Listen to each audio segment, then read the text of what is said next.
Hey, it's Ninja Boy. Welcome to nothing. So, during Skyblock, I was requested to show off how I made my mob dropper and kind of a tutorial because I sped it up. I mean, you could tell how I did it, but it wasn't like the greatest. Anyway, I'm going to start here with the base. I've already made a tower. That was pretty self-explanatory. So in Skyblock, I built a normal base here, but in Skyblock I actually had the bottom portion of this set out one extra side. So it looked like this on the bottom. And the reasoning behind that is because of how this mob dropper works.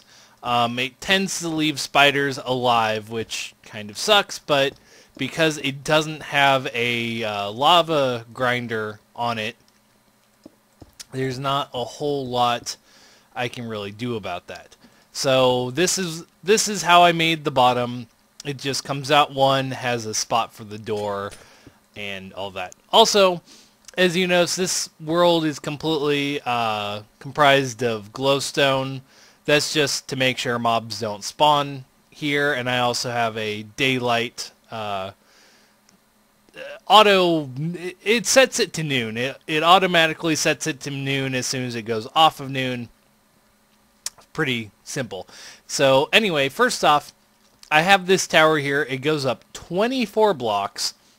And it has to be at least 24 blocks tall because mobs will not spawn under 24 blocks away from the player. Up, down, left, right, doesn't matter.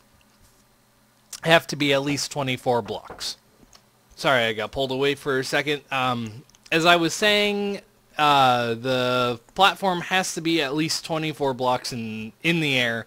Otherwise, mobs won't spawn, so it has to be at least 24 blocks up. Anyway, since I have a tower that is 24 blocks tall, I'm going to build it out 9. 1, 2, 3, 4, 5, 6, 7, 8, 9. And the reason it's 9 is because when you put the second layer on, you're going to be covering up the edges here, and water will flow 8 blocks. So you want that 8 blocks. Technically, it's 7 blocks from the source. So you need at least 8 for the source here, and then for the 7 to flow down. So now, 2, 3, 4, 5, 6, 7, 8, 9. All you do is just continue this. 2, 3, 4. Did I count right? 1, 2, 3, 4, 5, 6, 7, 8, 9.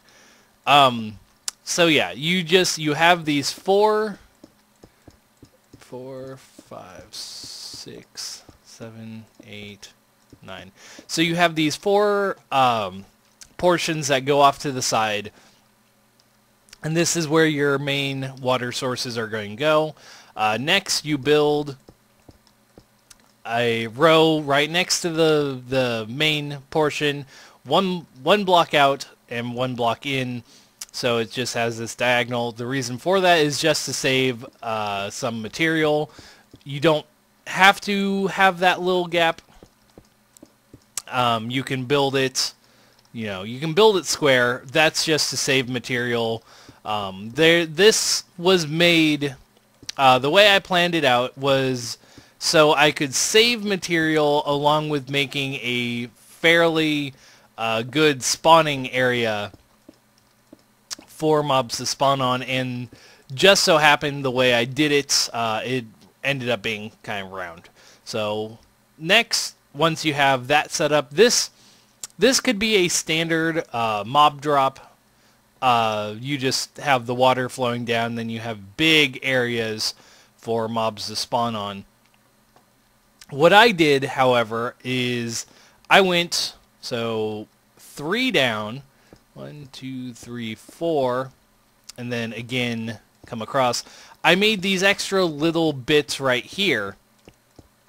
And what this does is when you have water here, it flows down to the center and creates just extra area for mobs to get captured and to get caught and flow to the drop area. So that's all this provides, is just extra flow of water for mobs to drop in. These aren't necessarily needed, but I found that I had a much better drop rate with doing this because I actually tested this out in a kind of a test world before I built it in Skyblock, because I wanted to make sure it actually worked. So next thing you do, you just go around the edges here and just fill those in. This will contain the water. That's all this is for. It just contains the water. Really, really simple. So there's that. And next, this is unneeded, but it creates a little bit of extra space for mobs to spawn on. I built kind of in like this, and it created a little bit of extra room for mobs to spawn on. That is unneeded because if you put water here, it does flow to the center there, and then you can have the water in it. It all flows correctly if you don't have that extra bit of area. I just made it the way I did because it creates a small little bit of extra space for mobs to drop into. So it's just 2 down, and the reason it's 2 because it leaves a gap here for the water to flow. Yeah, I mean that's it. That's all that is for, just a little bit of extra spawning space. So now that I have this built up, going to build the next layer, which is 1 out, and it's 4 there, and you kind of make it like this. So you have just a 1 block dip in, and then again you have a 1 block dip, and then you have 2 blocks here, and that's to line up your next block with this corner going diagonal. And it's just the same, it's just inverted going the other direction, and you do that all the way around. So you kind of have that jagged pattern going around. So it's not hard to build. It is a little time consuming, but any building in Minecraft is. And I'm kind of just building this without thinking, so I wasn't sure if I actually built it correct right there. But I did, because I just wasn't fully paying attention to building. Anyway, enough of that. Almost done with this. Just have, there we go. And all you do now is fill in the space. So you just fill this in like so. And the reason for this, instead of having it just come up or building it like this 1 layer down, because it does match up with the water here, is you need at least a 2 block high space from the mobs, because if you have a 1 space high block, they come up and they can jump back up here and not really fall down there. By adding the 2 space high gap, they cannot climb back out, and the benefit of that is mobs will jump down a 2 block high space, but they won't jump down a 3 block high space. So you need at least 2 to keep them in, and to make it so they will still jump down into the water. So there's that. One more thing I did in Skyblock which wasn't shown is I actually put a block of stone, or cobblestone I should say, above all the water sources. This was just because I was in a snow biome. I didn't want it to freeze. It shouldn't freeze because it's all covered up, but that was just done to make sure, and it did kind of add a small extra bit of spawning area. So again, another optional step, but that is how I did it. So lastly, well not lastly, but next step is you build up a wall 3 tall, and the reason it's 3 tall is this top layer will have the roof on it. So you just go around the edge, very simple. You just follow the pattern, you go around the edge, and you just build up 3 tall, and this will give you your wall for mobs to spawn, except for Enderman, because Enderman will just take up a mob slot. We don't want that because Enderman will not enter water, and they will just sit up in here. And depending on what you made your dropper out of, the Enderman could potentially pick up a block of it, which is just rather annoying. So we want to make it so Enderman cannot spawn here. So there we go. Almost done. And once you have this all built up, second to last step is just to fill in the area with whatever material you are using. I'm just using stone because I mean, it's the first one in the creative menu. Sorry about that. I just sneezed and didn't want to sneeze on camera. I have really bad allergies right now because it's summer. Anyway, so you just fill this in. Really self-explanatory. You need a dark area for mobs to spawn in. A light level, I don't remember what the light level is, but it's very low light level for mobs to spawn. And so you just kind of go around and fill this in. Once this is all filled in, this area is completely, pretty much pitch black. I have my brightness, I play with my brightness up all the way to bright. I don't like playing on moody, so I have my brightness up so you can see if you go into here, but if you had it on moody, you wouldn't be able to see at all. And one thing I realized I forgot to do, and I will do that really quick right here, is this gap. You need something. It doesn't really matter what. You can have signs, you can have fence gates, you can have trap doors. One thing that I do want to point out with the fence gate here is you can't actually place them on the side of these. They actually have to be placed on top of a block. And once you do that, you can open them, you can then destroy the block under them. But it's kind of annoying. I made my mob dropper in the nether with fence gates, but I think it would have worked better if I just had signs. So there's that. I'm just going to put signs down.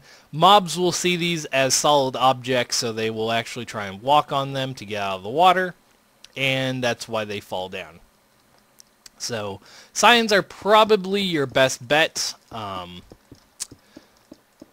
So that's what I would suggest using. That is what I used in Skyblock, but it's all preference. It is up to you what you want to use. You could even use doors, though you'd have to use like MC Edit to get them in because they can't naturally sit on the air. So once that is done, the area inside of there is completely dark. If we go down, mobs will start dropping. But we have this other issue. This is a complete area for mobs to spawn on. This is not something we want. And there's a few ways to solve it. You can do water, you can do half slabs, you can do torches, but whatever you choose to do, you need to put something up here that mobs cannot spawn on to keep them from spawning up here, because they will just take up a mob slot. They won't fall off because they can't. Well, they won't, except for spiders. They'll crawl to the edge and fall off. I'm going to show off how to do water. When you're up here, just put it on the corners here, not all the way up, but one down. And when you do that, you get it all full except for over here, and you just need one water source there, and that will cover up the entire top with water. The only downside is squids will tend to spawn up here if you do that. Another thing you could do is you could make an infinite water source out of this. You just put one down and it should, if done correctly, make an infinite water source area. Just put down lots of water area, lots of buckets of water. So that is another thing you can do, is just make this an infinite water source. But again, squid will spawn up here. It does get a little annoying because they're squid, and squids are annoying sometimes. And there we go. So as you can see, it's not too hard to make an infinite water source if you really wanted to. The way I did it initially, you don't need that. But mobs will no longer spawn up here. So if we just come down here to the bottom, we just wait a little bit and mobs will start dropping. As you can see, they already started spawning. You get a pretty good drop rate out of this. Pretty high drop rate, actually. Though you do have to come in here and collect this stuff. Alternatively, you could put this over droppers to have it funnel down, but that would take quite a few droppers. But it's all preference, however you want to do this. So that is how you make the mob dropper. And over here is a slightly alternate version of the mob dropper.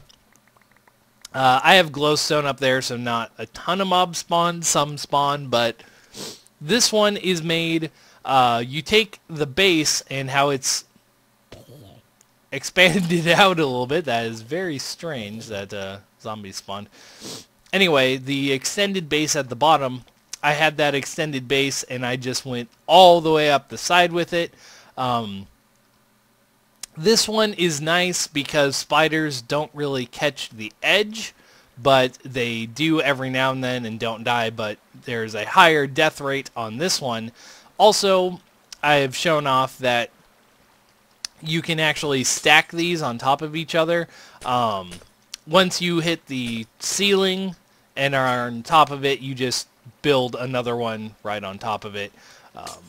And that will increase your drop rate because now you have 2 layers for mobs to spawn on, and when they fall either in the water or directly down this pit, and so you get a slightly increased drop rate from that. Also, just to show off with this one, I didn't do water on this one. I did stone slabs. There's some there to stop spawning, and then more up here. You could make this solid. I was just trying to save some resources. But as you can see, you get a bit more of a higher drop rate because there's the 2 areas for them to spawn on. If I can get a spider, there we go. Spider will fall, and it has a harder time latching onto the edge. And of course, you can always move these out a bit more to try and stop spiders from grabbing on. But you still run into the spot that there's such a wide area that if you wanted to use droppers, you would use quite a few of them. And you broke down a door. You are a mean, mean zombie. So there's that. Also, as I showed off there, zombies and skeletons that spawn with armor on have a good chance of not dying because they can survive a drop higher than 24 blocks. But that's pretty much it. There will be a link to the map in the download or in the description to download this. Not hard, and then you can also look at this if you really want to. So yeah, I'm going to just end it here. Where are you coming from? That is so weird. Oh, I know where they're coming from. I'm playing on the snapshot.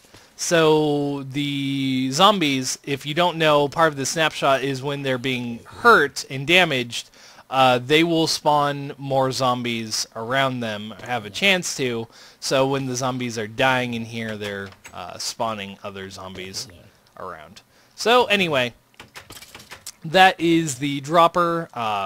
Anyway, link will be at the download, or download will be in the description. And I will probably have images on screen showing off each of the layers or something. Note to myself, because I may forget to do that. Anyway, this has been Ninja Boy, and I will be back next time with something new. See you guys then.